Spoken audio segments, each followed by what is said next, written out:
আর ওজা খপাই গোজা কিনিবি নদীর জলে মারে ছিড়ি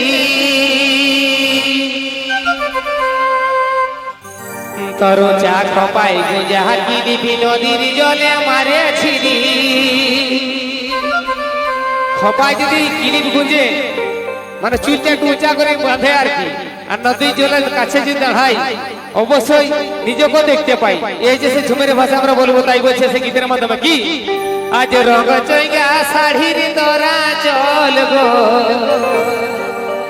এই রঙ চৈগা শাড়ির তোরা চল গো দেখে মন হয়েছে পাগল সজনী গো দেখে মন হয়েছে পাগল রঙ চৈগা শাড়ির তোরা চল গো রঙ চৈগা শাড়ির তোরা চল গো দেখে মন হয়েছে পাগল সজনী গো দেখে মন হয়েছে পাগল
ধনী তার